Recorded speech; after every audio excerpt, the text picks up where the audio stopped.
Good afternoon, all you great Americans that care about this country.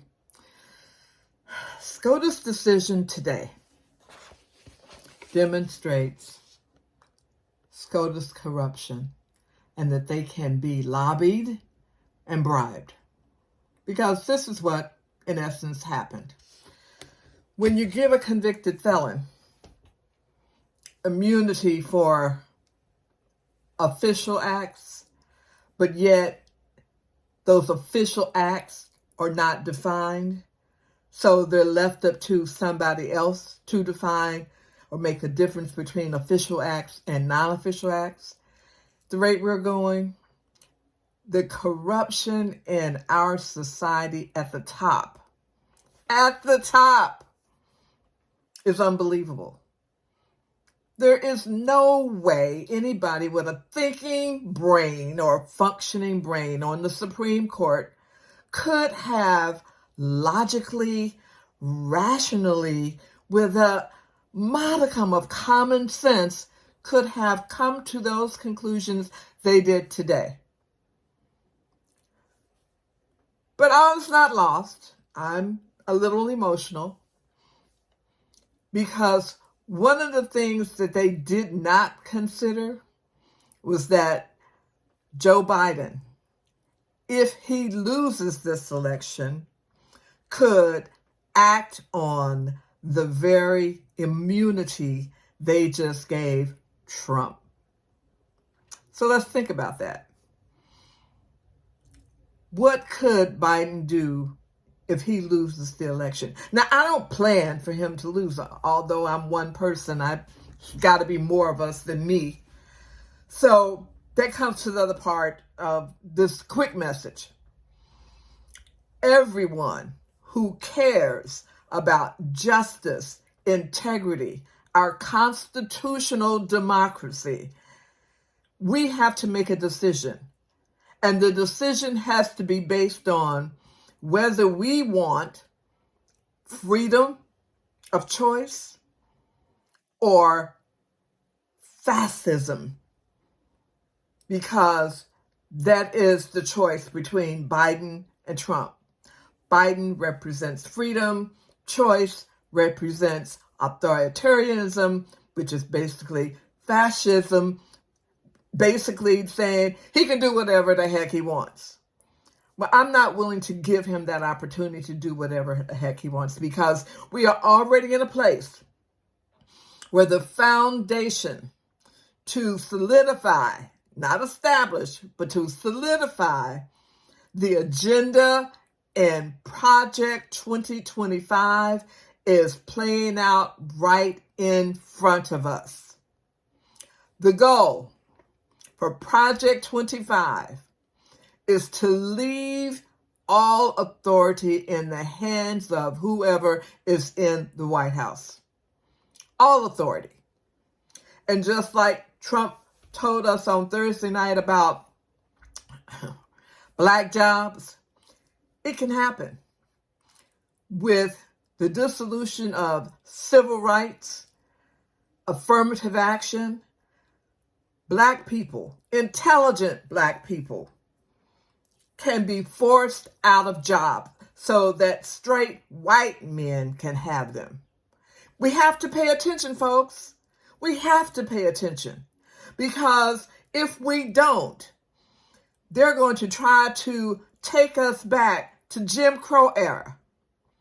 And you know, if you know anything about history, in the era of Jim Crow, Black people had no rights.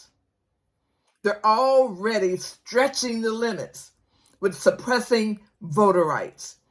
If Trump wins this election, this will probably be the last election we ever participate in America.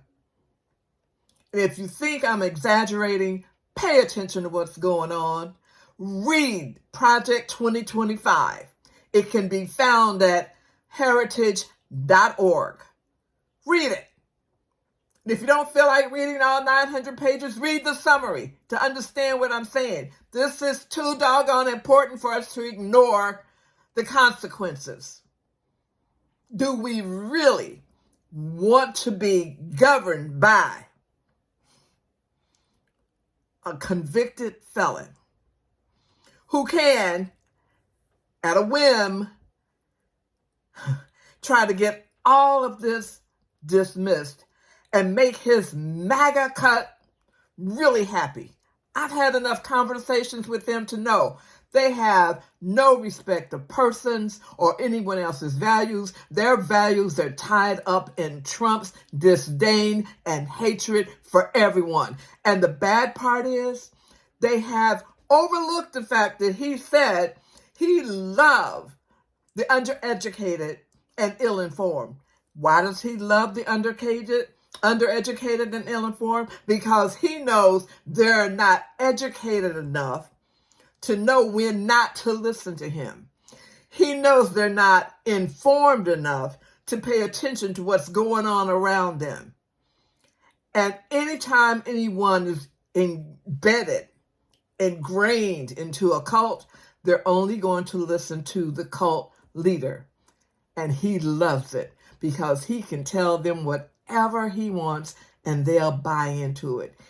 Even the crooked, corrupt, congressional elected officials, because for whatever reason, they're afraid of him. And when people are fearful, they are easily misled and fed stupidity. Pay attention, folks, especially Black folks. We have it within our power to change the course of things if we act with unity. Support President Joe Biden to keep us in a position where we can keep working and not just work a necessarily Black job, the low wages, menial, no consequential. We've got to do something, folks. We have to do this. We have to plan how we do things, stand together as Black folks, disregard Byron Daniels and Tim Scott and Ben Carson, John James, and all the other idiots who follow this Jim Crow era KKK. We can do this, but we have to stand together to do it. America is counting on us to save the day because the Supreme Court is not going to do anything to help any of the marginalized groups of people in this country. Don't take my word for it. Look it up for yourself. And don't just shake your head. Put your head down and be weary. Rise up. Get registered to vote and then go vote. No matter what the weather is, no matter what anybody else says, go vote. We have to vote in great numbers, more than the 84 million that helped to put Joe Biden in office. We have to round it up to at least 100 million people. There are over 360 million people in this country. Surely we can find 100 million of them to keep American democracy alive. Let's do this. Thanks for listening. You will hear a lot more from me more often.